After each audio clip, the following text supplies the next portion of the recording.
stick to the original Dante scheme. Just for illustration, here's one I found on the web when I was doing this. He follows the terza rima rhyme scheme perfectly. So way and lay rhyme in the first stanza, and then dark rhymes with embark and stark in the third one.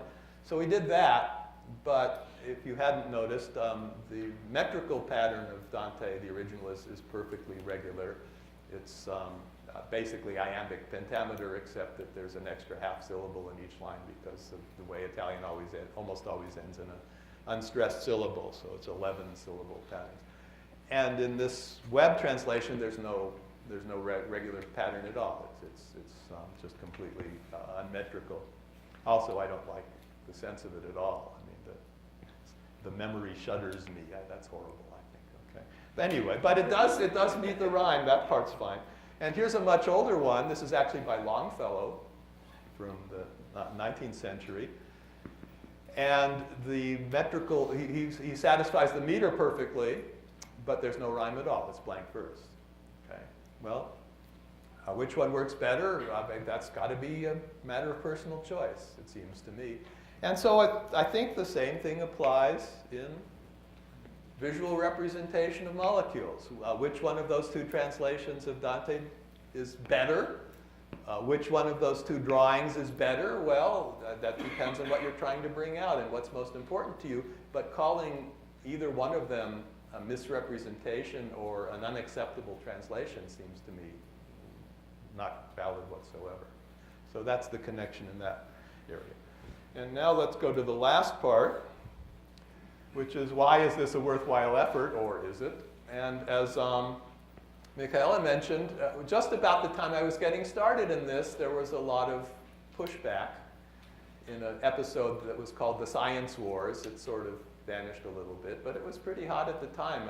Some of it even made newspapers, Newsweek, all that sort of thing.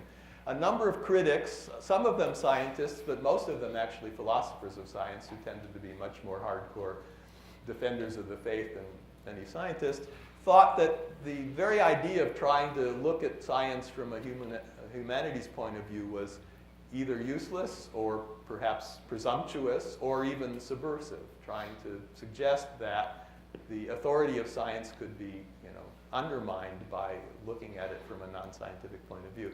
And one of the earlier and stronger expressions of this was a book called Higher Superstition, which came out in 1994 by a biologist and a mathematician. I put up one quote, maybe the most egregious quote, but it's not too much worse than a lot of the other things they say, that the indispensability of professional academic humanists is a less certain proposition.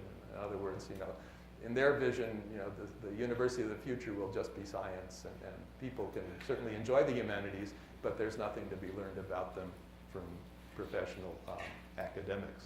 Rather strong statement. I must say, I should point out, this is a comment. When I first got started in this, there were a lot of things that people were saying about the so-called social construction of science and so on that I was dubious about. And it was really reading this, which was a much stronger expression of some of the doubts I was having, that turned me around than any of the people who were actually expounding those positions. And I found that happens often, that the easiest way to change your position is to find someone who says it much more strongly than you would ever agree with.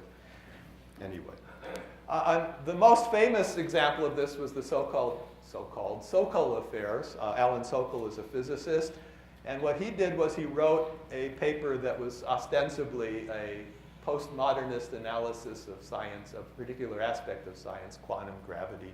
He was a physicist, as I said, from a sociological point of view, and got that published in a journal called Social Text. And just as it appeared, he wrote another paper for Lingua Franca, another journal, saying that this was all a fraud, that he had written it to, everything he wrote in there was nonsense, and he just wanted to see if the editors would detect that or not. And clearly they didn't, so therefore, obviously, everything they were doing was garbage and not worthwhile.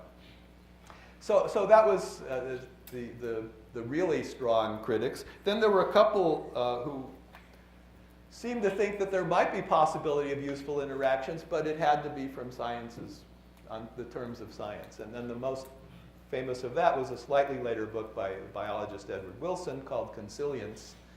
consilience was not a word he invented, but adapted, that all of knowledge should fit together in some way. So there should be no separation between scientific knowledge and the knowledge of humanities and social sciences, and they should all be made to fit together if we worked at it hard enough.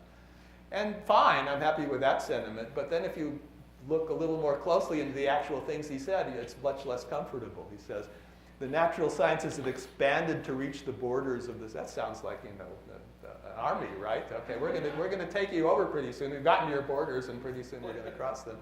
The physical science, so we're going to have a consilient explanation, and the only way to establish it is by the methods developed in the natural sciences.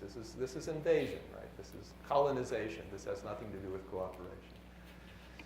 And even Sokol said something that sort of sounds slightly conciliatory, but really isn't at all. In a book that came out, again, about the same time, 1998, with another physicist, a Belgian physicist, Jean Bricmont, which he called fashionable nonsense, which was very much along the same lines as higher superstition. And he was talking about, the fact that people, non-scientists, talk about science in metaphoric terms, and some people will think we're interpreting these authors too literally, that they should be read as metaphors instead of precise logical arguments. Indeed, it is undoubtedly intended metaphorically, but what is the purpose of these metaphors? A metaphor is usually employed to clarify an unfamiliar concept by relating it to a more familiar one, not the reverse. And that really triggered something, because that's an extremely limited, I think completely distorted view of what a metaphor actually is and what it is supposed to do. What is a metaphor supposed to do? Well, here's a couple of quotes that I like. One goes way back to Samuel Johnson. Metaphorical expression is a great excellence because it gives you two ideas for one. And then much more recently, the French philosopher and psychologist Jacques Lacan said, every type of usage is metaphorical, and comparison, which is what Sokol and Bricmont were talking about, is only a secondary development of the coming into being of a metaphoric relation, which is infinitely richer than anything I could elucidate just now. In other words, you don't use metaphor in any sort of logical sequence. Okay, here's a complicated concept, so I'm going to explain it by this metaphor. No, what metaphor does is connect two concepts, and then you do the work of understanding an explanation yourself based on that. And so I'd argue that this is sort of a second-order metaphor, if you like, that making metaphor equal to connection is a metaphor for how learning takes place, both on the individual level and on the group level. And the individual level, as you perhaps know, the brain works both in terms of development and in terms of generating knowledge by making connections, right? You connect one neuron to another, and then you strengthen or inhibit those connections by a variety of... And the connectivity is not all pre-programmed. Exactly how much is pre-programmed is a matter of considerable argument from people who range from, nativists innate to people who think it's a blank slate. But leaving that aside, it certainly is not all pre-programmed. That would not be possible. So we learn by strengthening the connections that are productive and weakening or eliminating the ones that are not.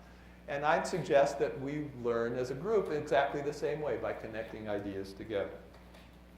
So here's the model for the individual brain. There's lots of people have written on this. One I like is the late Gerald Edelman, who was quite an impressive person. He started off as an immunologist and made a major career out of that, and then said, okay, I've done enough of that, and switched over to neuroscience and made a major career out of that. And he calls his concept neural Darwinism. And the key point is that the brain does not work in an algorithmic mode like a computer does, but rather it selects connections between neurons. And those connections that have adaptive behavior, in other words, that are good for practical purposes, are selected, and those that are not are weeded out. And we can see the same thing in a nice quote, I thought, for how we learn as a group. And this is by a sociologist of science, Bruno Latour. The only realistic way for a mind to speak about the world is to reconnect, there's that word again, as many relations as vessels as possible. This is a particular passage he's writing about Pasteur's work. Pasteur is exploring, negotiating, trying out what holds with what, who holds with whom, what holds with whom, who holds with what. There is no other way to gain reality. In other words, we proceed by connecting concepts together, and then we see which one works. It's a very evolutionary experimental process. And so that, I think, is what I'm trying to do, basically, by trying to connect science and literature. where, I'm not trying to do anything algorithmic to say, well, you know, this piece of science explicitly explains this piece of literature or vice versa, but just where can we find connections? And then if we find them and think about them, what does that do for us to help us understand in both directions?